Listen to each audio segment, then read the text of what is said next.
Hey, Alec Miller here, founder of Rosenrogues, and today I'm talking to Brookes Eggleston. Now, you might know him better as Character Design Forge on YouTube. Brookes has just finished his animated pilot, Stormfellers, and I had the pleasure to do a lot of the visual effects on it. I didn't know anything about Brookes until working on this project with him, but after looking him up to make sure he was legit, I discovered a kindred spirit, someone that's vanguarding the independent animation space in the same way I want to, working outside of the studio system in order to make independent animation a reality. And so I knew right away we had to have a conversation. Today, we're covering the opportunities that you have as an independent animator, the current state and problems with the animation industry at large, as well as some of the similarities between independent comic books and online comics, and where we're seeing online animation and filmmaking go, as well as the why behind how you make something. Put this on while you draw, sketch, rotoscope, animate, rig, whatever you're doing. Grab a cup of coffee and let's enjoy this conversation with me and Brookes.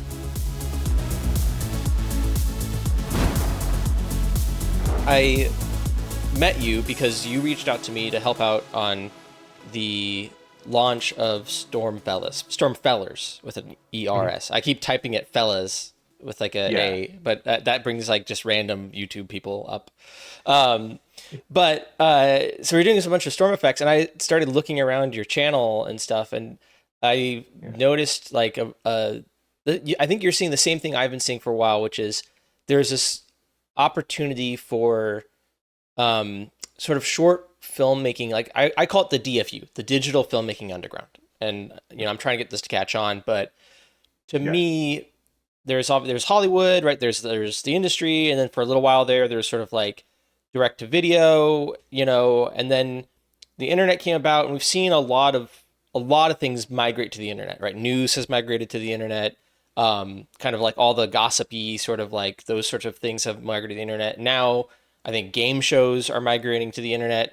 And I think we still haven't really seen, storytelling completely migrate, right? That's still sort of the last bastion, I think, of old media. And I think part of the problem is figuring out how to do it right. And it's been really cool watching your journey, all like condensed into like a week worth of me just clicking through videos,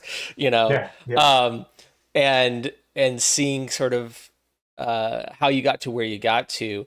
I just in your own words, like what was your thought process? What made you want to do your own short film, and then why do it in this way, and why not try to like reach out and get a bunch of funding from some production company or something like that? Yeah, it's interesting how you're saying the sort of the transition for storytelling. I think most of it has to do with funding of some kind, but there has been a big power dynamic shift from big studios into indie artists. And I think primarily in my field with animation, there has been a big change over a big shift towards indie.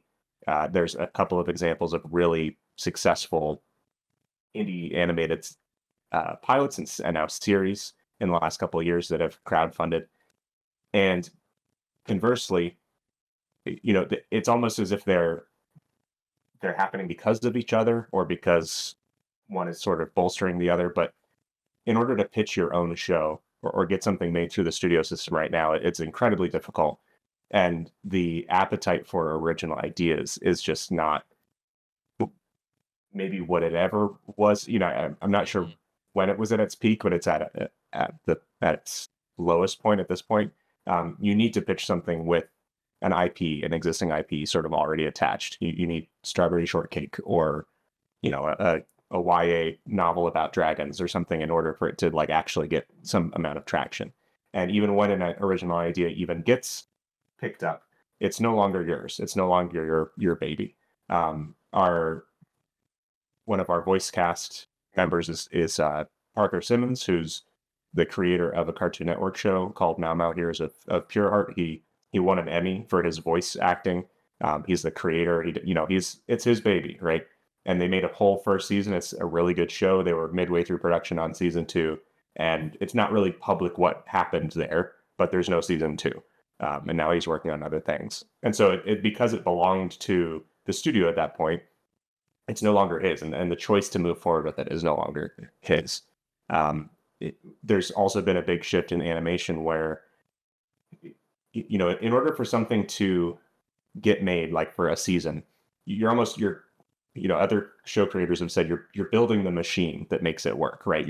The first season is about putting the team together, right? Right. And then from there it gets much easier. Like if you're making something in syndication, you're setting up your Cheers or your Office or whatever, and then it's almost like a gravy train going forward because more episodes get ordered and stuff like that.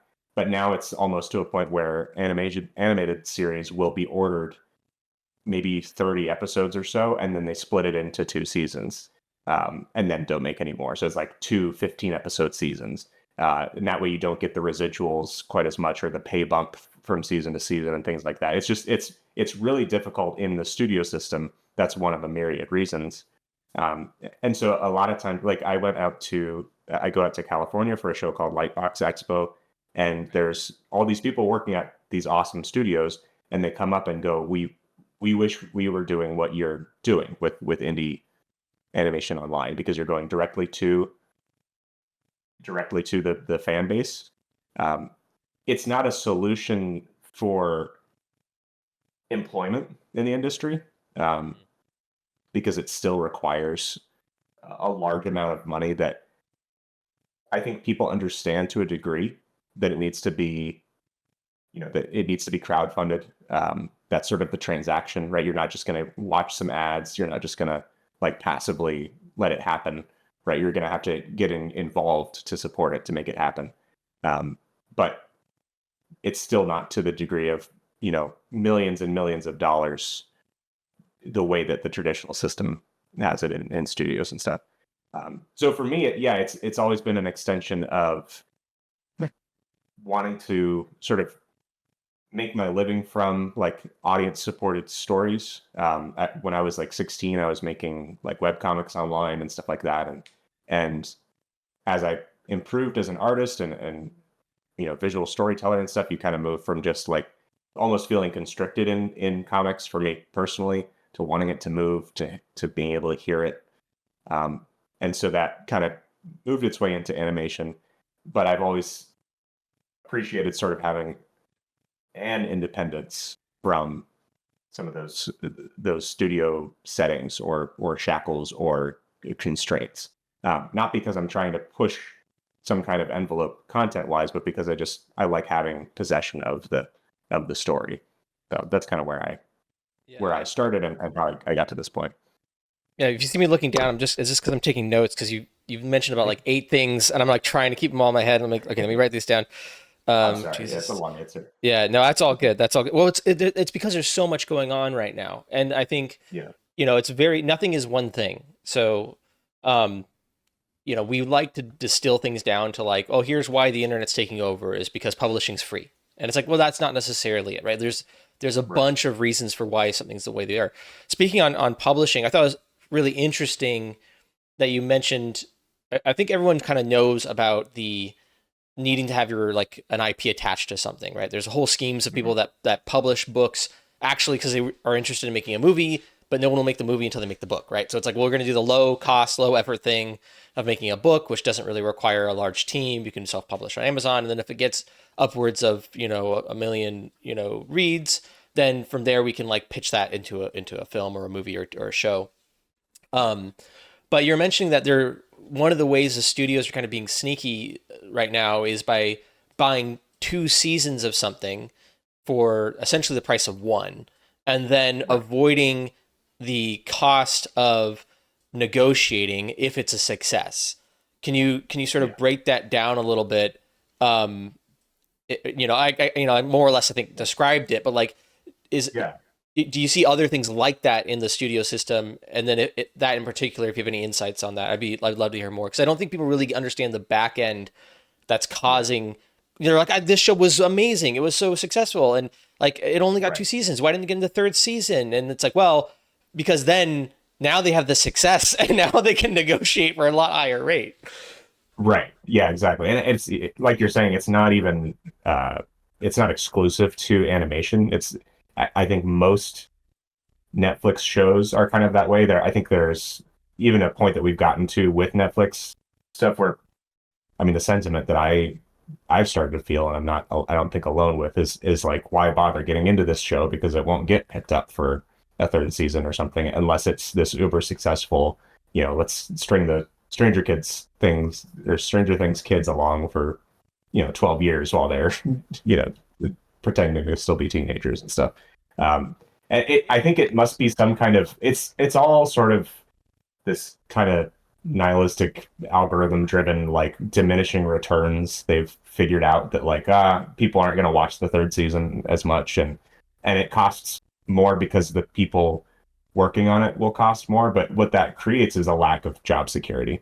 And that's been a very big thing with uh, animators and the people in the animation industry who aren't all just, they aren't all people who are trying to like be this one man band of like putting everything together. They're tradespeople that do one job, like they're storyboarders or they're production assistants or something, and it's for board artists, they're getting pushed to do more and more parts of the job and crunched into less time, and there's just so much of that sort of constriction, that it's a very difficult system to be a part of. There's actually, I think, sort of culminating with things like the writer's strike a couple of years ago, and culminating with that initial surge of like generative AI being something that studios thought they could replace people with, even though it was people's work that it was trained on in the first place.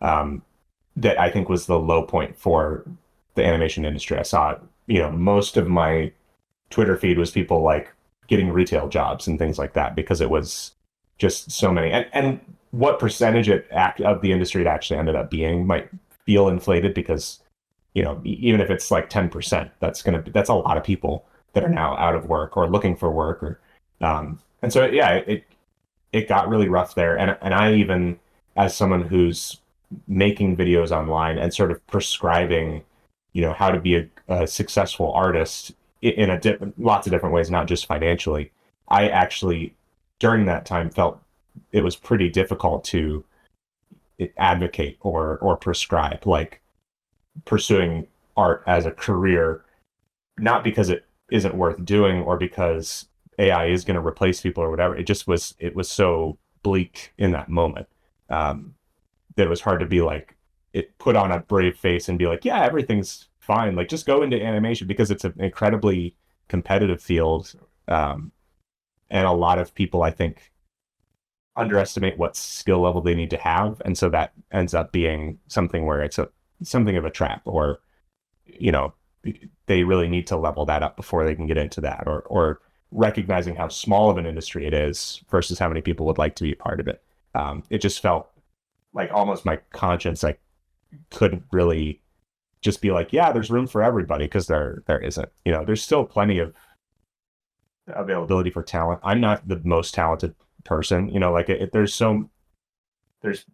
room, but that's that. I don't know if there's like a conclusion to that sentence No, necessarily. I hear you. Yeah, I think in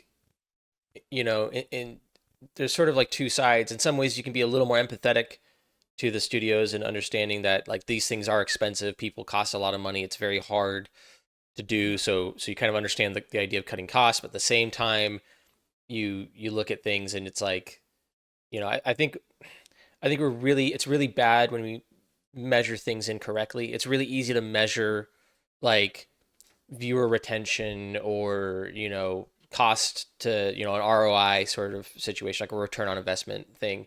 But Yeah. the problem with a lot of these measurements, like you were saying, is they're not holistic. And so you start measuring like two to three little pieces, parts of something, grading based on those parts, and it leads to this issue where you might destroy your entire industry, right? By Yeah. not having enough people available to work on stuff because they can't have a sustainable living, or they're just frightened. They're scared out of working in that industry, and then Yeah. you end up imploding the whole thing because you were only measuring one side of the equation, which is the income, not necessarily like how much are we paying people. Like you could measure, like I tell businesses this like all the time, where I'm like, you can measure, or like families, I tell this a lot too, which is like, if you're a business, you can measure your success by, revenue, year-over-year returns, or whatever you want, or you can measure it by like, um, number of weekends spent with families, right? Like not Yeah. working overtime. Like, and Yeah. I've been made fun of for this point of view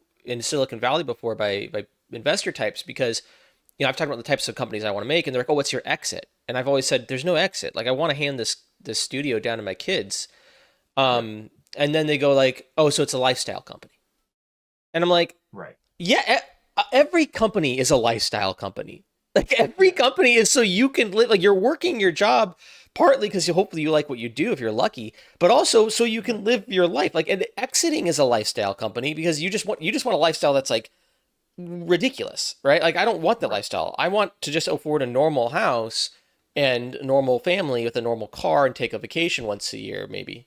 And you're like that's a lifestyle company. Meanwhile, you want to exit, right? But anyway, so Yeah. um, so I think that is a definite problem in the industry, which is leading to what more talk about what we're trying to do. Yeah. And that leads me kind of my next question, which is if there's so much money in this industry, right? If there's people making all this millions on the back end and, you know, like we're talking about living these crazy lifestyles off of this, Yeah. what's stopping that from translating to smaller productions, right? Like, Yeah. I think that that's sort of the secret. Obviously, that's sort of been able to happen in the like I don't want to always just use the biggest example with like Mr. Mhm. Beast or whatever, you know what I mean? But there's Right. examples of that. Like there's a lot of money in podcasting, right? And that's like something that's Yeah. fairly cheap to do. And Yeah. the reason partly for that is because of ad rev. They're very long and you can run many ads against them versus Yeah. short and they're very cheap to produce. So you can make many, every day even right, if you cut your main thing into smaller pieces. Yeah. Um, but I don't see that ever as necessarily the lead. That's always been what's made like daytime TV worth money. That's not always what's made animation cost money, right? There's plenty of examples Right. of OVAs, of direct to consumer video, right? Like even if you look at Disney with like their spin-offs like, Aladdin 2 and Mulan Mhm. 2 and stuff like that. There's plenty of examples of success that isn't necessarily advertiser driven. What do you think artists need to do, and what have you seen like the most success in? Because I really appreciate that you're Yeah. trying multiple avenues, right? You're selling a plushie, you're trying to do a Mhm. Kickstarter, you also have the YouTube ad rev. Like, so what's worked the best for you, and then what do you kind of see as the limitations for that? Yeah. I mean, you touched on it there, which is what I've seen most of the indie projects doing is almost relying on merchandise sales of some kind, which is what the Batman animated series and things like that were making the most That money with. Transformers, right, was a whole TV Transformers, show yeah, just to sell toys, right? Like, literally just a toy yeah. commercial. There's a lot of for a long time animation has been a merchandise driven thing. Hmm. George Lucas, like the money that Star Wars movies made in theaters versus what Right. George made just from toys. Not just merchandising overall. Right. Well, and Is licensing, pretty right? Like huge. there's a lot of Yeah, licensing deals, and like they're still doing that to this day, where you'll see a Kia ad, and there'll be like a stormtrooper in a Kia ad, yeah, and it's like, yeah, yeah, exactly. So I think for me, I have found. I think Patreon, my current Patreon is I make like a trading card and either a pin or a sticker or something kind of each month, and I mail it to people physically. Excuse me. that's really awesome. I do think I've Yeah, been trying to tell people to find a physical item because it's yeah, just despite what Zuckerberg and everyone wants to tell you, which is like we're just going to live showing off digital items all day. The fact is we still actually exist as people, and then this stuff is like in right, behind you. Like that's what people actually spend their money on when it comes to something exactly. attached to a property they love. I'm buying a T-shirt, I'm buying an art book, I'm buying a figurine. Very rarely Yeah, am I spending $20 on a solely digital item that I know everyone else that spends this $20 has the exact same infinitely exactly. copyable version of. Yeah, especially with art and how fleeting things can be on the internet. To be able to hold an art book makes it sort of real in a way that even saving it on your hard drive or keeping it in your favorites or something just doesn't. I think something tangible is really valuable, and yeah, I've always appreciated. same big wall of stuff behind me. And it's like, it also tells you something probably more, like I'm probably going to learn more about you from like the, Horizon tall neck Lego build back Right. there versus like some kind of Fortnite skin or something, like there's just not, there's an amount of I guess identity that we can put into something physical. Yeah. Yeah. This is a Go ahead, statement. This is Zuckerberg, but like, yeah, that's a statement. yeah, The other one was I was yeah, here that season, right? It's like when yeah, this was yeah, released that season, I was in the game versus this is like I went out and chose that to say something about myself, right? And same thing with right. you notice like multiple Boba Fett's, Oh if you yeah, can see behind me. I have a giant C stand yeah, back there. I didn't move, but whatever. that's awesome. Yeah, yeah. So that's something that's been helpful. I think the Patreon, and it's I've done it consistently for years, but I haven't been pushing it this last year. I've been in sort of the trenches of finishing this pilot, which I can talk about some of that, where it's Right. I've announced it so long ago that I felt sort of beholden to finishing it before I do anything else. And I know I've now learned a lesson about like announcing things before they're ready, or that, or even that I'm working on them like before they're actually done, so that I'm, Right. I'm not in that sort of debt. It feels like debt when you're doing that. But the Patreon's always been very, very helpful. And we'll kind of see what happens with like the Kickstarter and things. It's still the way that I'm operating the Kickstarter right now. I'm fortunate enough to have like recurring work and clients and things like that, where I'm not relying on the Kickstarter to cover my income. It's just mainly to cover the costs of producing the show. And Yeah, so I generally think that's a mistake. I generally don't think you should rely on a Kickstarter for your income. I think your income should be something a little more stable, and Kickstarter is like to fund the project, to buy pizza assets and to pay artists. Like, like that's what the Kickstarter money generally I think should be for. I've done it. Done it. Yeah. So even with the costs the way they are, it's very lean. I think you'll see a lot of similar animated things, even especially 2D animated things, are asking for way more. And I've even seen, some colleagues that like will attempt a campaign, and they'll ask that sort of industry rate. They're like, well, we need this, we need a production manager, we need someone who's doing, and like, I've done it. They're adding up the salaries of all those people and then putting it at like $125 for an 11-minute episode. And like, if you can hit that, great. But I've done it. I just don't know that like that's going to be feasible in my current state. Maybe next year, or maybe after a certain group of episodes. I'm keeping it lean so that I've done it. I self-funded the first episode, and I would like to, be more responsible with my finances this next couple of years. And so that's what the Kickstarter's for, so that I'm not going out of my own pocket to get it made.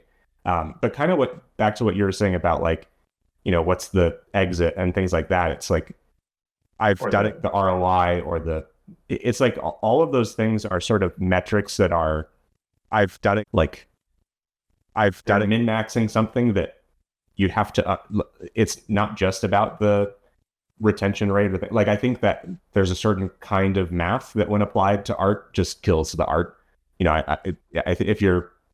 I've done instructing the storytelling so that like I've done it. And I'm not even talking about like YouTube. Like there's an art to making a compelling piece of YouTube content, right?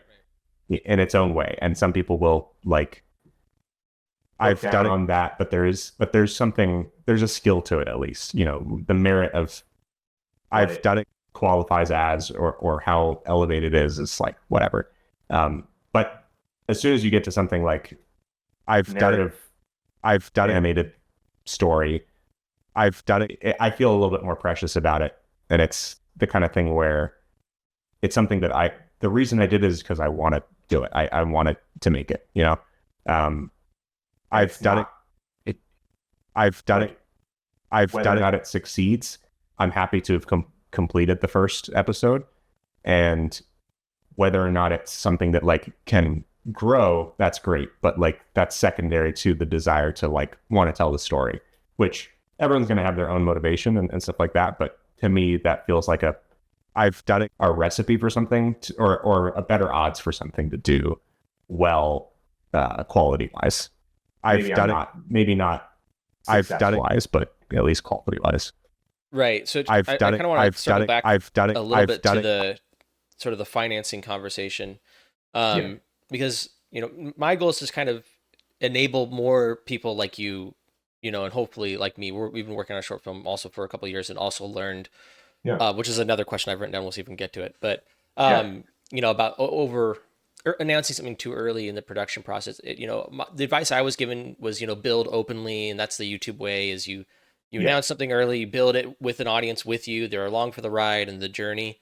Yeah. And I think you can say like that has some really positive things where kind of you get some buy-in before you have a product, right? You kind of have this MVP running around, but at the Yeah. same time, like you were saying, the hard part about this is well, now if another opportunity comes up, or if you need to take a break from it for a little while, it's like you really don't feel like you have that luxury because Yeah. I said this was going to get done, and now and then there's sort of this ticking time bomb of like how long before people just go like it's never happening and we lost interest, and Yeah. so maybe there's a middle ground with that, that I'm not really Absolutely. aware of. Because it's such a double-edged sword. I mean, the reason I had the momentum on this project specifically, I have other ideas and things that I was sort of, working on or thinking about, but the what pushed this forward was sort of designing the characters in public on YouTube Mm-hmm. during the pandemic, and people really resonating with it. And so it's like that's the unfortunate thing is that part of the process is so early on, and people are excited then. And I've absolutely lost people over time. There's probably people who haven't seen that I finished it and think that I was lying or whatever happened, or I didn't follow through. Because you're going to lose people immediately. It's the internet. Like a month is a long time in internet time. But the reality of production is that it's just going to take that long. And I've seen all kinds of comments, extremely nice, charitable, the things that people have said is that it was worth the wait, which is nice. It's nice to hear that, because you can't. I think that's where this came from too, and part of the lessons learned for me, and maybe even something that I would approach differently. But I was making a video a week, regardless of quality, on YouTube, Right. and after a while, that becomes very ephemeral, and it becomes a very like it's regardless of quality. And so that starts to feel bad as, as a content creator or whatever. That's great. You're hitting your mark, but the quality starts to suffer. And as an artist, it's like, what if I could just focus on something for a while? And that's what I ended up doing with this. And whether that is reflective of like a crisis or burnout or whatever, I'm happy with how this came out, even though you could kind of keep tweaking it and improving it. And, even your work on it was like the last week before it was coming out and everything. I think there's a big difference there where, yeah, it's, it's great to be able to iterate and like work on it in public. There's a big part of me that likes keeping things a surprise. And so now that the first episode's out, like there's certain things where if I wanted to stream or do something where we're like working in the environment, it's like, okay, we're not spoiling a lot here. I kept the storms, what the storms looked like, hidden until the trailer and then the pilot and stuff like that, where I just don't personally like revealing stuff like that. And whether that's optimal or the best thing to do, it felt right for me. And I think doing it over again, I wouldn't go as radio silent for a year or things like that, but it just was, there's lots of factors beyond just like what would be optimal for YouTube, in life and stuff like that. So, yeah. I think that's always a real big struggle as to use the term loosely, I guess, artists, like, just as creative people, there's always this tension between, deep down, there's like this pure way of doing stuff. And I actually refuse the people that like, there's all sorts of people that just deny that. And I think they're wrong. The people that are like, oh no, everything's just like, depends. It's all subjective. And it's like, no. There's a pure way to make art where you're making it for the sake of the story and for telling the very best story you can. And not letting anything else come in and corrupt that. That is a true way of doing it. Does that lead to insane people doing insane stuff? Yes. But that is in a perfect world how you could make art and it would still make money. Right now, in the reality, like if you want to show, have a movie maybe and have a trailer that people go watch and then go to see the movie, maybe you got to show the monster or something like that, right? Maybe you got to show Alien, but in the trailer. I'd prefer going in blind, but I'm a purist about this stuff, and I'm not the common audience that's like so overwhelmed with content hitting them constantly that it's just like, Right. well, in order to stand out, you got to show. I was talking to someone recently about this. Not recently. Now it's like 2 years ago, but they had a short film, Yeah. Buzzkill, and I interviewed them. It's really fun little like, I guess romantic horror comedy, hand animated, all done by like a tiny team. But they were trying to hide the twist, right? Because it's like a twist story, and Right. then they got it distributed on Alter, which is like a YouTube Shorts. Like they just put short films out on YouTube and have a few million subscribers. And they're like, no, we're gonna show like the most intense moment in the thumbnail. And he's like, oh, that's ruining it.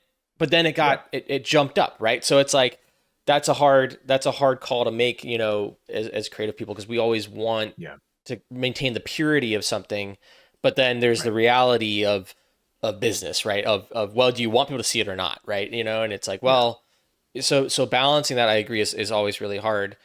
And I think we all sort of have this like, and maybe it's because of high school and we like, because you can't separate out your emotions from stuff. Like, I think part of us wants to like be that story we all watched as a kid where like, the kid gets bullied or whatever, he leaves, he like works out, there's a montage of him doing all this stuff, and then like 2 years later he comes back out of nowhere and everyone's like, who's that in town, and goes back to the call, right? And it's sort of, we want to do that through art too, where it's like, I'm just going to work on this, I'm going to lock in, and then I'm going to launch this thing and it's going to break the internet and people are going to be like, what, where did that come from? So I think we sort of have this desire for recognition, and I think it's way more grueling and hard to do the like building in the open, and here's all my insecurities, and here's the thing before it's done, and I know it's not colored right, don't worry, it's gonna, you have to deal with clients all the time, right? Where you show them a work in progress and they're like, why is it gray, is it, I thought it would be in color, like, we're in the we haven't colored anything yet, it's gonna happen, this is the model, it's not textured, and they're like,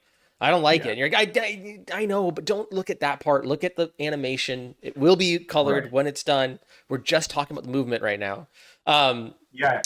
Like there's a part of me that becomes skeptical. It's like the reason you don't see more people who do it for a living on YouTube or things like that is because it takes so much extra effort to then also share and like curate and talk about it. And it leads you to go like, it's not every YouTube artist is a grifter or something like that, but there is sort of a level, and even lines that I've kind of crossed in the last 10 years or whatever, where it's like, you can either make something or you can talk about making it, and it's really hard to be doing both at the same time.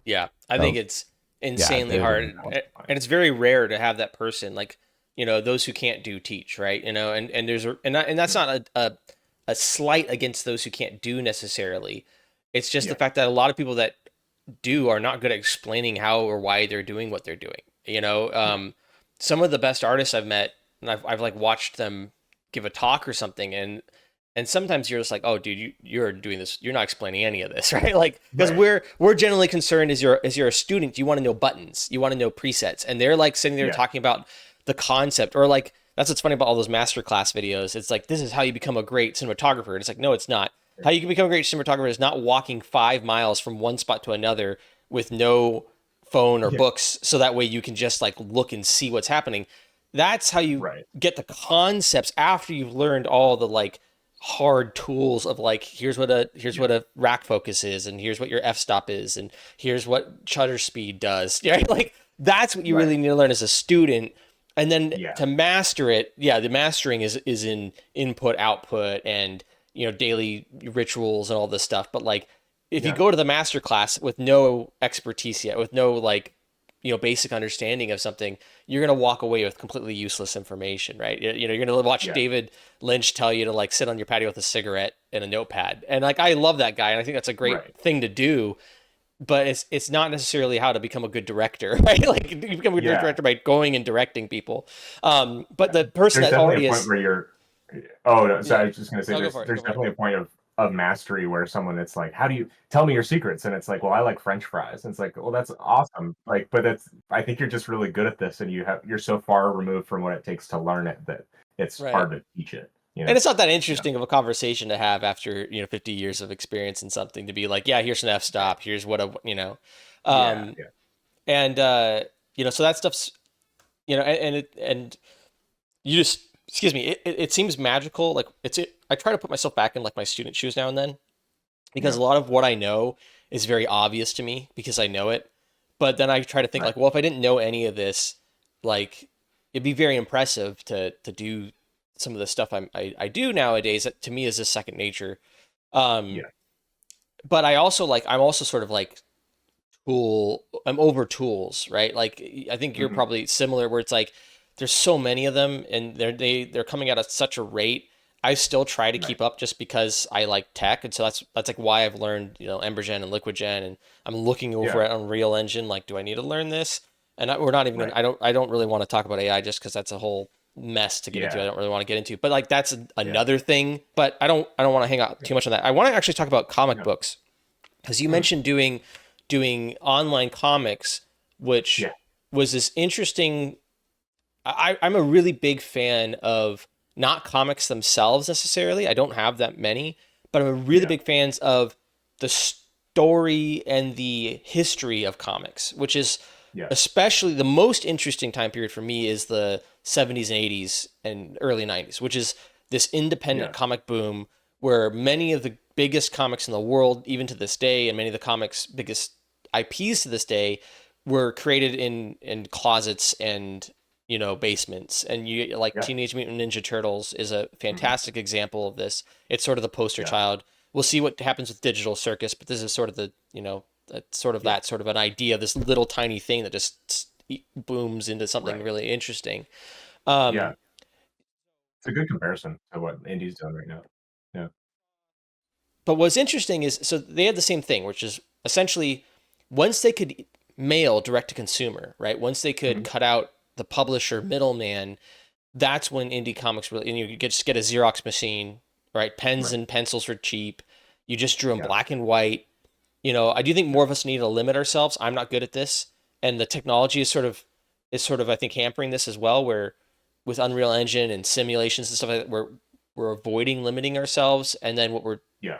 we're trying to compete on quality, which is not what you should compete on. You should compete on the Yeah. idea space, on taking risks, Yeah. because like you said, Hollywood can't, or slash just studios Yeah. won't slash can't do that. So that's where you compete, is on like interesting ideas and stories they won't tell, which is why a Right. lot of the underground comics, like I have a heavy metal magazine right there. Let's see if it'll focus.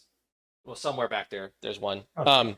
Yeah. That's Akira, but um, Yeah. I don't know where my heavy metal magazine went to. Well, now I'm wondering where it ran off. Anyway, so but with heavy metal, it's like it's like a lot of like violence and nudity, because at the time that's what the censors were like censoring, right? And now Right. you can Right. you can put Blue Eye Samurai on Netflix and Love, Death, and Robots, and nobody's mad about it. So Yeah. like that's not necessarily the thing that the industry won't do that you can do. What you Right. can do that the industry won't do is going to be other things. Some of it's going to be classic storytelling. I think you might see some really successful indie pieces that have like essentially like more Sleeping Beauty, Snow White, like Hmm. Beauty and the Beast sort of values. Yeah, might do Yeah. well. I think you're going to see a bunch of interesting things. But anyways, what I wanted to kind of ask you from your perspective, what Hmm. do you think about that parallel, as especially having lived through like sort of the third iteration of indie comics, which was there's sort of the birth of comics, which is sort of they're indie just because there isn't anything else. Then there's like that Yeah. 80s period, like I talked about, that sort of rogue, like Yeah. the basement publishing, sort of direct to consumer mailer type deal. And then there's sort of this internet, like being a web comics guy. Yeah. Um, what do you think about the webcomic space and sort of that that journey? And do you think it's still viable? Because we might see a Mm. similar thing where there might be this boom in online animation, but then where you can kind of look back at some other industry that went through the same arc and see where it's Yeah. at. So just, I mean, your thoughts in general about that comparison, but then also Yeah. especially with web comics, like how did that feel being a web comic person after Yeah. like as a third generation of independent comics?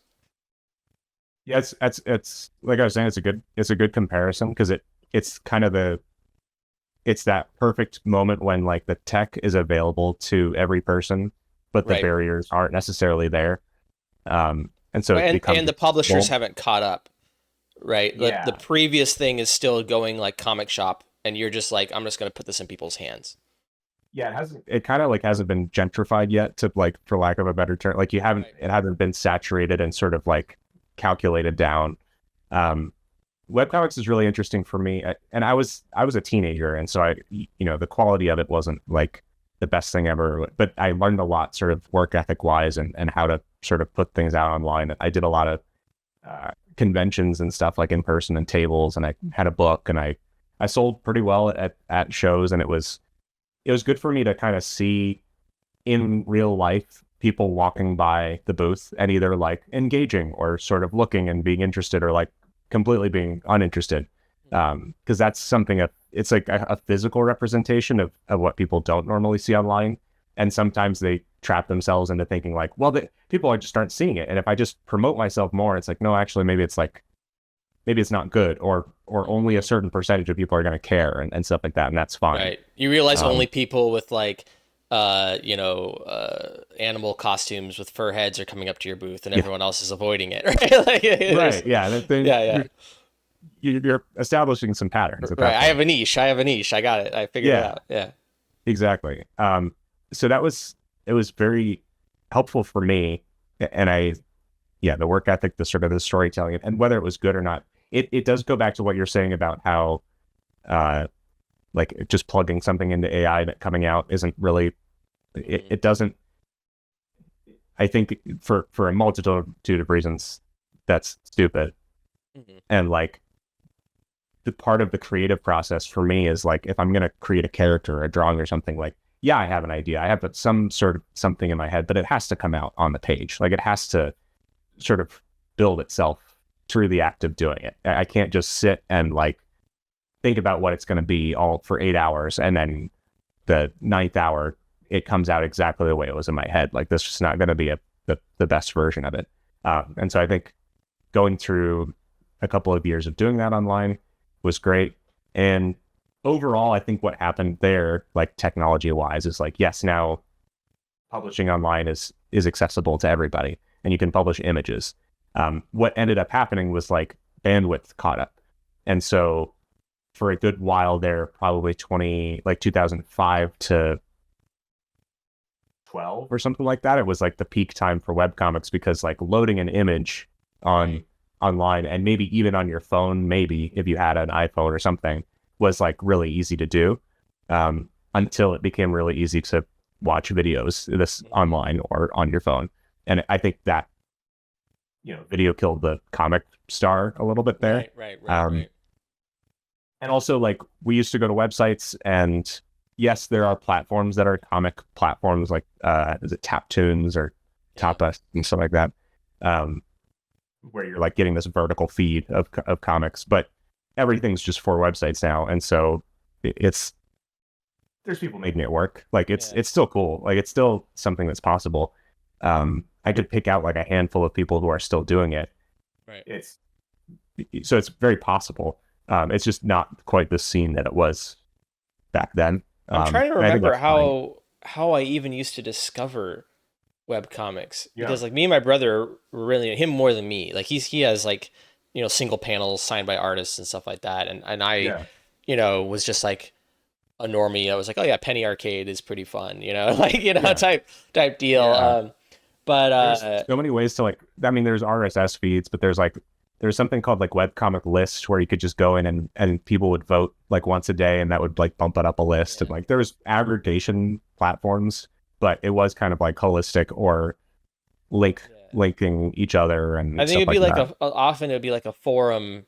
Now that I think about it, and Mhm. it's somewhat, and it would be on a topic. So there'd be a topic within the forum, and often like when it comes to Penny Arcade, someone would post a comic because it's like, oh, this guy Yeah. talked about our little niche, thing, and then you'd go and Yeah. like find that and and then like you said, they'd have crossovers and stuff like that. Yeah. Someone's Yeah, commenting, "Sure, Grandpa, let's get you to bed right I now." know, I know, I know, I know. Um, Yeah.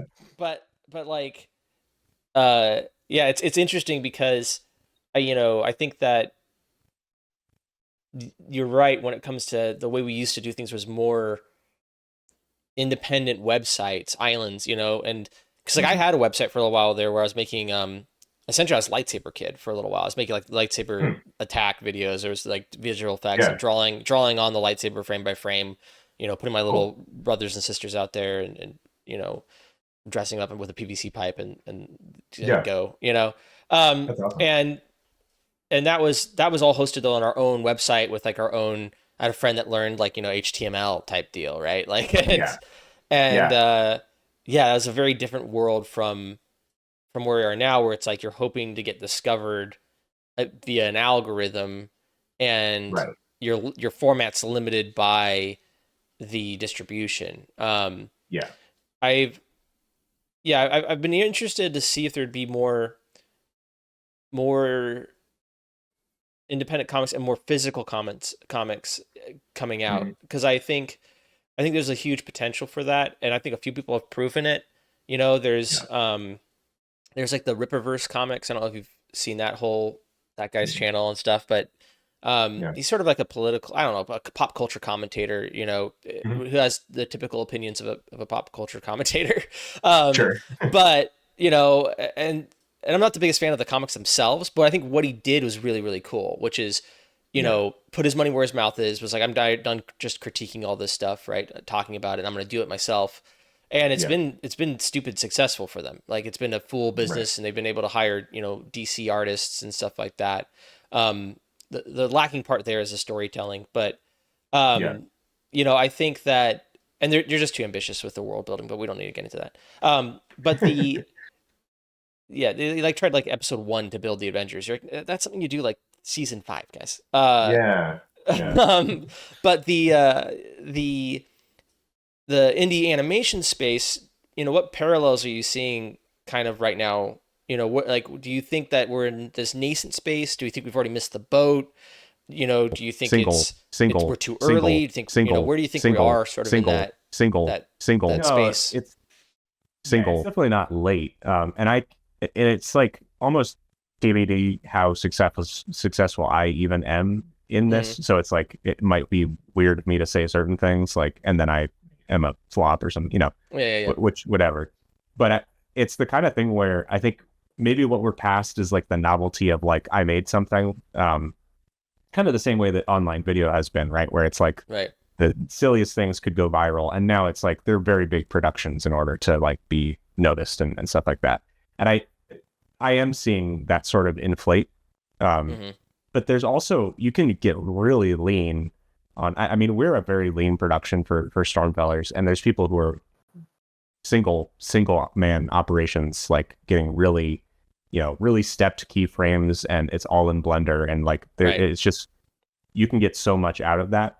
Whether or not that continues to be single viable in the sense of like it outgrows that as being interesting to people, maybe hmm, might be, you know, remains to be seen. And it has to be a big production in the same way that like almost YouTube channels or whatever kind of have become that. But right, there's always going to be room for like authenticity, especially on social media. Like that's what people are looking for. It's kind of all about the packaging and the presentation, and I think things like how real something is, um, and just a style that hasn't been done, or saying something in a way that's new, uh, like that never gets old. Like there's always going to be a right, new generation of people saying something about the moment, or saying things that resonate with that crowd and things like that. So whether yeah, the technology outgrows it or whatever, they just will probably adapt. And it's interesting to be talking about like, oh, is it there's still room for webcomics? There's still room. Like I think there is, but also like will probably it's weird. Like I don't think artists really get outgrown in that way. I think just doing things a certain way get outgrown. Like mm, processes get outgrown. right, Will probably or get less effective or something. But it's about adapting, and I say that as someone who's very, very stubbornly made YouTube videos for almost 10 years in kind of the Right. same style and format that like doesn't really happen anymore. And kind of my future stuff is going to be a little bit different in that realm. But like, we'll probably, it doesn't have to be something where you only do things one way. Unless you really do, and then you're like the 80-year-old craftsman who's like, wow, he still carves it by hand. Like that's Right. like in the old times, you know. Yeah, I Yeah, think, like you he's said, still self yeah, codes as HTML webcomic. there's always exceptions, right? To like every whatever the main like way of doing something is. There's always someone that's still doing it the old way, and there's also always somebody that's picking up the newest thing and getting like that first mover's advantage. And then there's someone else Yeah. that's like you said, the craftsperson. And then there's most people who are kind of in that middle zone where, you know, like I'm sure in there's an argument that's already kind of fallen off, but like I'm sure in 5 years when podcasts are kind of like, okay, we're all there's the established ones that people like, and then there's still going to be a new one that pops up every now and then, and someone's going to be like, holy crap, there's a new podcast Right. that's like actually really good. Just like right now and then there's a new like, you know, musical that's released, and then everyone's like, oh shoot, musicals still exist, right? Like, you know what I mean? Yeah. Yeah. Or like a Exactly. Broadway play or something. It's just Yeah. not as big of a market as it once was, because essentially the money, right? The investors move on. I kind of want to talk Right. about the concept of a small team Mhm. doing more work, and what you're saying earlier when people were like, well, we want to hire a production manager and we want to hire and we want to pay them all full rate. I Yeah. definitely started more with our film like in that realm, and I quickly spent like $10,000 on like just Mhm. people, right? Just be like, I'm gonna pay Easily. everyone completely fair, and it Yeah. was like, holy crap, this is not sustainable. I guess I'm just gonna have to do everything myself for now on for free, and not for free whenever I have the free time, and then Yeah. maybe get like an artist for low amounts to do it over the course of like 6 months when they have the money.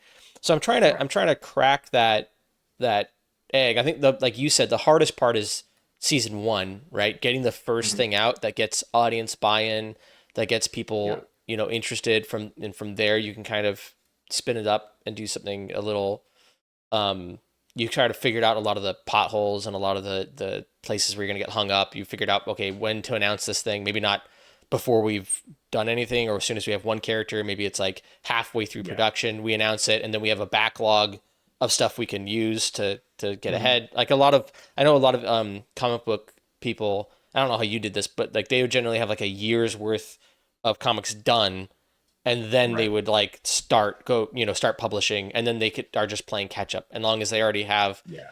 you know. And some days they can get two done, some days they have, you know, they're getting none done, but that's okay because I have this, you know, I'm way ahead of the sort of like machine, Yeah. the like the chain chomp or the Pac-Man or whatever, you know, that's Yeah. like at Yeah. the back of my head, versus Yeah. I think most YouTubers are not very far ahead, and No. you know you're like, oh shoot, if I don't make something tomorrow, it will be a month since I've released anything, right? Like, you know, Yeah. so Yeah. Or um that's when the sponsorship, like all the yeah, things that go up on like May 30th, because that's yeah, like beholding like the sponsor said you have to release in mm-hmm. May. Yeah. Right, yeah, yeah. Classic. You have the like May Day or whatever, so everyone posts once a day in May, and it Right. yeah. The so I've been looking at this a lot, trying to think of what does the film version of the comic book look like? Because you generally with a Mm. comic book, it's a pretty tight team. It's like a writer, a penciler, an inker, and a colorist, right? And then maybe an Right. editor, right? Yeah. Um, and then you might bring on someone for a cover because it's fun. So like generally it's five with Yeah. like a guest spot or so, on a Yeah. small, like on a tiny comic, right? Like Mhm. obviously these can spiral out of control, or it could be, but even a lot of really big comics, if you look at the credits, there's not that many people. Maybe they get an extra writer in there or something. Yeah. And so I sort of see with the way tools are and how cost effective things are. I sort of want to encourage, if you're like an artist right now wanting to do something like this, wanting to make films, uh, Yeah. you know, what would be the team you'd recommend building? Because I have my team, I think, but what would be the team that you think you need? Like, and if you could get like, you know, a couple of your buddies in college to work together on something, money Mhm. aside, who would you try to, Right. you know, assemble? I think specifically for something animated like I'm doing, I Yeah, like what you're probably, doing. Yeah. yeah, I'd probably try and get, one person that is I mean, it's roles, it's roles versus human bodies. So, Right. if someone can cover two things, great. Um, you definitely need some kind of audio or sound person. If they want to also do music, that's great. But that's such a huge part of animation. Like, our play blasts before there was sound effects, like versus once they actually started coming in, and Killian, our audio guy, was like adding that, or Ren was doing our music. Mhm. Um, it was like insane, like the bump in like believability or like immersion of the story. That's one thing. Uh, you definitely would need. I think if I was going to, and something I'm kind of considering with the Kickstarter and everything, I had about 4 animators who were doing like part-time contract work in their off hours. But I think you could almost combine that into one person who's doing it full time. Um, you know, 30-ish, 40-ish hours a week. And you need, I mean, for 3D stuff, you need someone who's able to do modeling and texturing, and preferably you have an animator that can rig, or you have sort of a technical 3D artist that can cover a lot of different things. So I think you could kind of get away with like a 2D artist who can do like developing the world building and stuff like that. I was very lean on sets, which I'd like to have more sets in the future, because we ended up doing so many like unique background paintings, which Mhm. is time effective but not cost effective. And getting the consistency of those is difficult.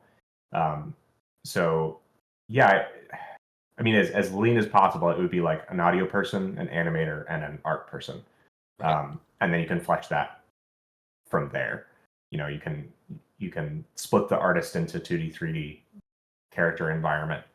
Um, you can split the audio into sound and music. You can even go into like lighting and simulations and stuff like that. Like there's lots of different things you can go there. But if you're trying to assemble a team of nascent sort of people that are like gonna start something, that's probably where you might want to start. Yeah, that's There's my that's there's my advice, I guess. that's really interesting. I think mine's very similar. The only additive to that would be a writer. I really think if the best thing to do is come up first with a very engaging concept. Yeah. I think it's hard for a lot of us artists, and I've changed my mind on this. I've come 180 on this from what I started like a couple of years ago. But I used to just be like, I just want to make something cool. Like if it's cool, I don't care. And now I'm Right. like, actually, that's that's not the thing to compete on. Any Yeah. like Disney and Marvel and ILM and all these people, like they can make something look really pretty. Like it's very Right. easy, and now AI can make something look really pretty. Sure. And what's pretty but like wrong but pretty. Yeah. Um but Right. you're It's some amount of technically impressive or right, something, because right, it ripped exactly. something that So was. like Yeah. that's no longer good enough, and I think especially something that a lot of people cut their teeth on, people I love and respect, like Dan Levisi over here, with his Kill Hmm. Book of a Bounty Hunter. The Kill Book isn't this, so I'm not saying that Kill Book is this, but like he did the Yeah. like popped culture, which is like all these like gross, like symbiotic looking pop culture characters. And that at the Yeah. time was just like, what? I haven't seen. That's just a very like visceral, cool thing. I don't think that Yeah. stuff's cool, like gonna get traction anymore. Like, oh, I'm gonna make No. Master Chief, but he looks like Pikachu. Like that used to Yeah. be a good way to get engagement, and Yeah. now I'm like, that's too simple of an idea. Like that's too Right. easy of an idea. Spend more time on the idea. Spend more time on the writing. Get the writing down. Like get a writer. Yeah. Like and there's just a death of good writers. I don't know if you feel this way, but I just like look at like Yeah. Hollywood movies. I'm like, this is the cinematography, great. The editing, pretty good, right? The Yeah. sound, always good. Music, Yeah. Hans Zimmer's killing it. Like I can point to a lot of people that I'm like, that guy's killing it on this, that guy's killing that. I have a very hard time Yeah. pointing to writers that I'm like, Yeah. whoever wrote that is a really, really great writer. Usually that's where I find the weakest part of, Hmm. and there's stuff I definitely love. There's stuff um, like Blue Eye Samurai, like, Love, Death, and Robots, especially. I love everything about Love, Death, and Robots. If I could tell all of them to go back, I'd say stop making your art directors write this, or like have someone else Yeah. write this. Like, I really wish Yeah. someone else would write this. So that'd be Yeah. my one caveat. Everything you said, I'd say sound designer, animator, um, modeler. I really think is the three you need, like you said, and then writer. It, Yeah. it can be, obviously, that's a swing. right? But if you're not the best writer, like, Yeah. go to the writing department at your school and get one of them. Be like, what's the coolest idea you have? And then I have like Right. 3 guys here that we can make this thing really neat, and you'll add on to it. Like, it's always collaborative. You'll come up with Yeah. interesting things, but that'd be my one caveat. Yeah, and I always was thinking there of like that's the team of people that you would need beside yourself, and it's sort of assuming that you already have this like fleshed out idea and you just need to execute on as like Right. a director or creator. But it totally writing is it's what's been the most like it is what makes or breaks something. And it's what makes a lot of other indie animation stuff that I really respect a little bit more difficult to like really grasp onto. Right. I've reached a point where I care a lot less about sort of the action or like you're saying, like those things, and like I don't know, recency for like Andor is just incredibly well written, and it's like you can't the feelings that produces between two characters just engaging in dialogue is so much more interesting a lot of times than some kind of action, right? Right. And so that's where I with Stormfellers, I was the goal was to make it character interaction based. It's funny, there's like a couple comments of people being like, oh, this is good, the action was really weak, and I was like, oh, I wasn't even like the action didn't matter to me. Like, yes, there's like things in it that's sort of Saturday morning cartoony, but I wasn't trying to make a good action. I was just trying to make a good story of characters that you I really like for. the comics that were like, this is how I feel as a healer in any team, like as support class. And I was like, that makes sense. That's definitely a very relatable support class role where everyone's calling you, and then it's like being the goalie, right? In soccer, everyone, if your team wins, they're all like, oh, the kicker. And if you lose, they're like, oh, the goalie. You're like, why don't you blame the kicker when we lose? Like, and I don't get the credit when we win. Like, so it's definitely sort of that like you're the cohesion of the team, but then any one thing that's successful, you don't really point to that guy and say, oh, that's because of that guy. Right. Yeah, I think writing is just, it's so hard to, because this also goes back to what you were saying of like, oh, art made in its purest form, right? Like a crazy person, if it was financially viable and stuff like that, that all comes back to me. But like the difference between like expression and communication when it comes to art and design and stuff like that, where like you could just get all of your feelings out, and like your standard teenager on DeviantArt is doing that all the time, or Tumblr or whatever, like just like self-expression. That's great, but they're not making like this really compelling, a high piece of art or something. And so if you want people to care, you do have to sort of engage like an optimal means of communication, not just like inevitably a piece of yourself is going to get out there, but it's not really like you're writing this script as like this form of therapy to yourself, at least not like directly. It really is to be like, what's going to engage people the most here, and how do I communicate that clearly?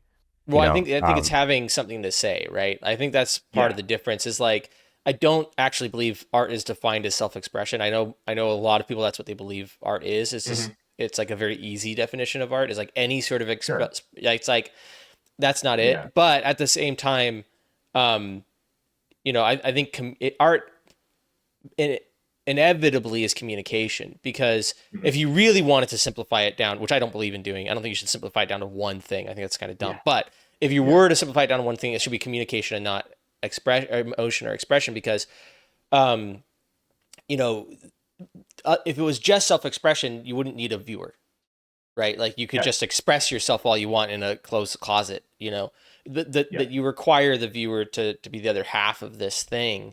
And so it obviously is communication, because that requires two people. And then therefore then it's like, okay, well, what are you trying to communicate? Right. And that's where I think the expression comes in. It's like, well, I want to talk about this thing. Now, I think a lot of, again, obviously there's good and bad of everything. Right. But I think a lot of people, they get hung up on, I want to communicate my feelings, which is one thing to communicate. But generally the best stories, I don't think, are communicating feelings. They're communicating truths about the world. Right. And that's why things like Lord of the Rings and Star Wars and these become these staples for culture, is because it's not just Lucas going like, well, here's how I feel about war. It's like, no, it's like, here's some truth about growing up in the world, right? Here's what it is. Here's the truth about coming of age is, things are going to be hard, but you're going to grow. but then they're going to suck again, and then you're going to have to grow again in a new way you weren't ready for before, and you're going to lose some Yeah. people along the way. But then some people are going to change that were your enemies, what might be your friends later, right? Like those are Yeah. deep And we're truths gonna about the world. reinforce those truths by showing it, Right, first. right. Yeah, Yeah. exactly. Yeah. So, and it's more powerful to do, everything's more powerful if people can learn it themselves, which I think Yeah. is the beauty of storytelling, where it's one thing just to, it's like what the show don't tell, right? It's like, if obviously if your parents tell you something's good for you, that's not the same thing as going and experiencing it and be like, oh, this thing's actually really great for me, right? Yeah. And over again, like that's what again makes a difference between a lot of art right now is like I'm just watching as people are just yelling at me like exactly what their belief and point is and everything. I'm like, I don't Right. really care about your specific belief. I don't, Yeah. right or wrong or whatever. I'm gonna care about like how well you are at communicating it by showing Yeah. me why it's good, as opposed to just Yeah. telling me over and over again, this is really what you should like and believe, or this is why something's good or bad. It's like, Yeah. just show me the results of characters' actions, show me it playing out, Mhm. and I'll come to the correct conclusion if you did that well, right? Like if you Right. set up the story well and I see a character embodying the thing that you think is good or bad in the world, you know, Yeah. I'm going to come to that conclusion regardless of whether they're Yeah. the main character, whether they're a side character, whether you tell me they're good or bad. You could tell me the whole movie they're good, but then if I'm just Yeah. watching them do horrible thing after horrible thing and lose friend after friend, I'm going to come away with that character's bad, right? Like that Yeah. character's a bad Yeah. character, even though Yeah. you're showing me or telling me though this is the hero, this is the hero, this is the hero, right? So Yeah. yeah, the storytelling I think is where I really want people to focus, and it's the hardest thing for me to focus on too because it's way more Mhm. fun, making the thing. It's really fun Yeah. getting your hands dirty and messing with the clay or whatever it is you're using as your Yeah. medium. But really spending more time like just being like, okay, what am I trying to say? And you don't have to be that introspective about it. I think you don't have to be like, what am I trying to say? What do I want to communicate? Like perfectly Yeah. doing that. Yeah. But spending the time actually like, is this good writing? Is this something that makes sense? Like, is this story, would I be engaged in the story if I was watching it, Yeah. And there's obviously times for like showpieces. Like I think it's Hidari is like that stop motion wood Japanese like sword fighting piece. If you haven't seen it, definitely check it out. Mm. And it's just pure Yeah. action and it's glorious and awesome. And I Yeah. love that stuff. Yeah. But right now where other people are weak, and I think you can really be strongest in storytelling. So there's my Yeah. storytelling rant. I Yeah. just went off And on. storytelling it's so like universal and timeless, and it's not like, oh, we just invented story 2.0, or like we Right. we tuned up the graphics on level 9 of storytelling. Like that's just not how that goes. Like that's the Right. core of every good thing since forever, and we've Right. just found new ways to showcase that. So getting that down Yeah. on first, and it's another thing where you gotta really put the time in, because you like have your friends do something, or they like you do like a something where they draw something or they're trying to tell a story, and it's like it's only through like kind of that stand-up comedian relationship of the audience and iterating and like what gets laughs and what doesn't come across and Right. things like that, where it's like, oh, I'm finding out what parts of myself are cringe, and then like either you can erasing some of it or erasing some of it and things like that. Like you can that's the part where storytelling is also a skill that you have to kind of you can craft over time, and maybe the thing that you start with is just, is it clear? Like, is my message coming across clearly? Right. Yeah, it's something you can play test, I guess, by just asking. Table reads. Do table reads. It's Yeah. going to be the most cringy thing. You're going to feel awful, but you're going to Yeah. find out very quickly like where you're weak. Like where is this story real weak? Like where is this real? Like you Right. start to realize very quickly how easy it is to write, cringe dialogue or obvious scenes, obvious twists, and you start being like, oh yeah, this thing is hard. It's not just like, oh, these guys suck, I could do it better. And then Yeah. you sit down and try it, and you're like, oh, for some reason, all the things that are coming to my head right now are all cliched and all like, Right. yeah, the most obvious like thing. The classic like written and directed by Reddit kind of thing, where it's like, Yeah. maybe the first idea exactly wasn't the best, Yeah. No, I do think what you just said though is good too, which is like there's an order of operations. I actually have it on my wall right behind my desk, which is clean, clear, creative, copyright. And that's my Mm. 4 C's of making anything, which is, especially client work for me. Like that's why I look at Yeah. above theirs, because like they're usually trying to sell something, and so it's like, is the audience even getting the message? And then it's like, is it done well? Is it clean? Right? Is it like no Right. typos? Is it? And then it's like, now you can get into the creative, which is like, let's have some fun with it. Let's make Yeah. it more beautiful, more interesting. And the last one's copyright, which is uniqueness. And I think as artists, Yeah. we like to start at unique and Yep. creative, and then it's Yep. like, well, maybe we'll clean it up, and it's like, who cares if people really get the message or not? And I think that's actually, as tempting as it is, and I fall for it all the time, jumping straight into the copyright. Like, how do I make this unique? How do I stand out? How do I not look like other Yeah. artists? Like, it's really overrated. Like, most of my favorite stories, most of my favorite movies have been told 1,000 times. They're not that Hmm. unique, right? It's the hero's journey, but it's Yeah. just done really well. It's clear, it's clean, and Yeah. then it's creative. And then maybe there's some unique aspects to it. But the truly just like Yeah. innovative, unique stuff that most people are seeking to stand out is like, that's where you paint your body in paint and roll around on a canvas. You're like, no one's done that before, Right. and you're like, yeah, but what are you Congrats. saying? And Yeah. how am I supposed to understand what it is? It's like, but it's copyrightable. It's unique. It's like, I don't know, man. Yeah. I like a lot of things that are, and I like Dead Space, and that's like, drawing from clearly just straight from Alien. It's like practically one source, right, of like inspiration, Right. Right. with like a mix of Yeah. like maybe some 2001 Space Odyssey and a couple other things, right?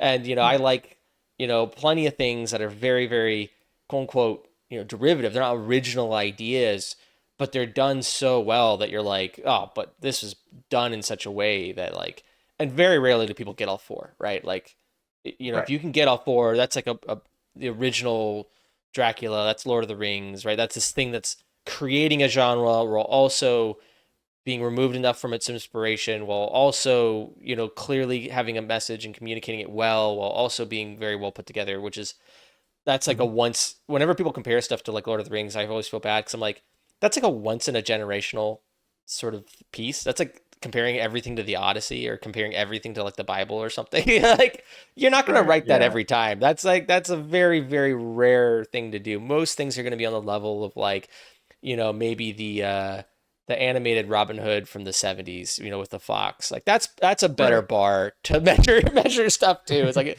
is it as good as that? Like, Yeah. maybe Yeah. maybe don't measure everything to like this impossible standard that that you have. But Yeah. That the comparison realm and stuff. That's what I've found so far. The very few comments on this where with Stormfellers where it's like I can tell this just person is not like sort of in the same mind space or whatever, which is right, what is going to happen on YouTube. But there's a kind of animation fan who is like, this content was created so that I can find either problems with it or like, make connections that are like that reduces its value or right. Or I something. want to prove to people that like I know what I'm talking about, right? It's like, that's Yeah, a lot of yeah, it is, I find when people have these critiques, it's like, well, if you notice the animation on twos or the frame rate, and you're like, yeah, you're very yeah, smart. Yeah. yeah, Like, yeah. And it's like I'm like, okay, that's like you saw like lighting inconsistencies that I also know about, but I just didn't have the time to go, like that right. because I'm so close to it. And welcome. Or they're just so off base of it's like I don't have a you know Yeah. 10 years ago I might have had a problem with that kind of comment. Now I'm just like, whatever you I you're always love the there. backhanded Like, compliments. I saw one yeah, guy and he was like, what was it? It's like only 8 minutes, but very good. And I'm like, dude, you know how hard it is to make like a minute of video? yeah, yeah. And it's like, It's oh, only an only, hour and a half long movie, yeah, but it was still good though. It was still yeah. And yeah. I'm like, I've dude, noticed that with like it's a generational change with the use of the word actually that I always yeah, have a problem with, where what they mean is this is really good, but what they right, say is this is actually yeah, good, and I'm like, what do you mean it's actually good? What was the freestanding problem that it overcame to be actually yeah. good? Yeah, No, I have to remind myself of that too. Yeah, that people change the way they use, because I have the same idea of you. If someone says like it's actually really good, yeah, I'd be like that. I wouldn't consider that as big of a compliment. yeah. Or my Against all sister, odds, it's actually yeah, good. Yeah. my sister used to get mad when she's a really good industrial designer. Yeah. Works for like Oxo and stuff. Um, Cool. but she people would always say like, man, I could never do that, or I can't do what you do. And she's like, yeah, you didn't, that's not a compliment. You didn't study it. You know, it's Right. like you go to Olympian and be like, man, I can't jump that high. And he's like, no crap. Like what, you're not some Yeah. standard to measure myself against. Like, I would hope after endless years yeah. of refining this that you couldn't do exactly what I do. Right. Yeah. Right. Yeah. So But I mean, at least they're being honest. At least they're not like, I could make Yeah. that field goal. You know, you're like, all right, Right, good. right. Go Yeah, do it that's then. the classic is like I can barely draw a stick figure. It's like, okay, but I think Yeah. if you applied yourself, like you could get Yeah. to a certain degree pretty quickly. Like it's Yeah. there's no such real thing as like that talent or whatever. It's just applied skill and aptitude. Yeah. I think it's also just, I think a lot of the comments like you're saying, and the same thing with that person, I think what's hard about it is they're like looking for how they can insert themselves into this thing. It's like, Yeah. and that in some ways is a compliment because it's like, well, I would like to participate or I want to relate to this thing, you know, Yeah. but it's like they're viewing it from like, well, I couldn't draw this, or it's like, well, I know why that isn't looking the way it is, and I you know, Yeah. like I want to, you know, relate this to my skill or myself, and it's like that's I understandable, but you know, sometimes it's better just to look at something for what it's doing or what it's saying, and not necessarily have to. Yeah, I don't know. Yeah, but as humans, you know, I think we want to relate to that. I want to let you get out of here. I don't want to take up, you know, two hours of your time here, but Sure. do you have any final thoughts on any of the topics we looked at? You know, whether it's comics, you know, and how that relates, or writing, or just your experience, or anything you want to talk about with Stormfellers that you know you think would be useful for people that are trying to, you know, who I'm trying to talk to is people that want to do this, people Not that want really, to do what not you're really, doing, not hopefully really, what I am not really, finishing in the next few months. not here. really, not really, Yeah. not really, not really. I hope that some of it, you know, there's such a balance, like I was talking about, of not really going back into obscurity and then sort of iterating in public and stuff like that. There's definitely something to be found there. I think there's, it's with everything, it's a bit of a fallacy to go like, well, look how much this thing made on Kickstarter. Look how good the top performing things are doing. And if it's something that you want to be making, it's really the same. I've found in, you know, 16, 18-year-olds, like, I need to work in the art industry. Like, I need to be making a living from this. It's like, but you're not good enough yet to be doing that. And as soon as you take on that Set of responsibilities to where it's your income, then you're adding some stresses to yourself. You know, instead, why don't you get a decent day job or whatever while you're learning and developing that on the side? I think that's kind of the same thing right now with indie stuff, where yes, it can be lucrative, but I think getting into it with the reason being it's going to be financially something is probably not a good idea. And like I was talking about before with what math you're sort of inserting, it's like it's kind of antithetical to the creative process too. And there's definitely a necessary evil and a place for marketing well and stuff like that even I feel like I'm not really doing a good enough job of, but that still should be done. Not really. Maybe that's the last person of that team we were talking about. I'm like the writer, and there's some producer sitting here like, no, a marketing guy, dude. I forget all these people. If you can't sell it, yeah, that's really good advice. And I agree with it completely. That I think, you know, I think that not having the goal of what you're doing to be money is really, really important.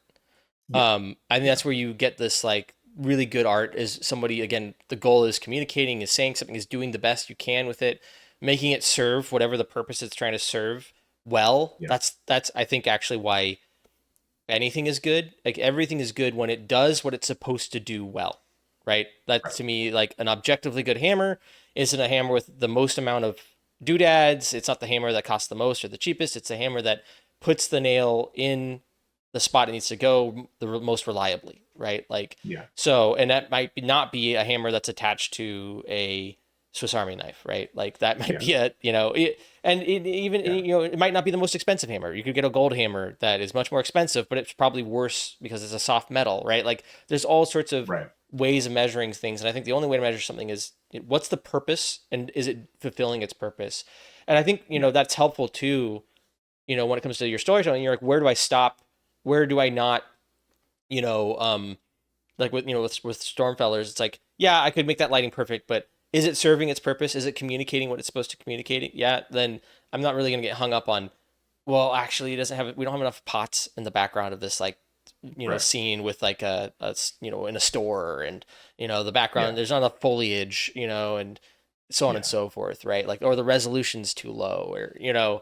Because that's the trickiest thing going with all of that too, is like, yes, It's like the goal of, or the advice of like the minimum viable product is very much a big thing, because even with this, it's only 8 minutes, but like it's such a huge amount of work to bite off for a first thing like this. Like making something small and walking that really narrow bridge of like of executing all the way to the end of something versus like allowing yourself to sort of bloat outwards and like develop the whole world. And like with Stormfellers, there's other teams of Stormfellers, but I have developed like the background characters sort of as a means of facilitating my monthly like illustrations and stuff. But as sort of a promise to myself, I've not made any other Stormfeller teams, even though that like as a character designer is like the easiest trap to fall into it. Like, oh, like, and then there's this other one, and then you're sort of going broad and you're not like getting to a finish line of something. So yeah, I think it's a very careful tightrope to walk. Yeah, I think it's good to have that for multiple reasons, right? Like, your world should always be bigger than what's on paper, right? Like, you have to have more, you have to be able to have reasons for things, motivations for things. And I think also that's good to have, because like you might get approached by some investor type, right? And being able to say like, well, it's not just this one team. We have potential to spin out into like all these other teams. And if we do a toy line, we have, so like, that's always good to do, I think. But like you said, yeah, like focusing on what's your one thing and getting through to the end of why this thing exists. And I think sometimes a good enough reason for something to exist is like, I've really wanted to do this. I really wanted to make a short film. And the fact that I just was able to get one out is going to feel really good. To be able to say like, I did that. Like, I could tell someone, yeah, I've published a short film that me and a small, team worked on. I think that's a good note to probably wrap up on, is follow the purpose of the thing, and don't get too caught up in the finances. I think that's a good place to end too, is is like recognizing that achieving the thing itself is the end goal. Right. And I think that's the most successful means of ending with like a positive mental health outlook on the project.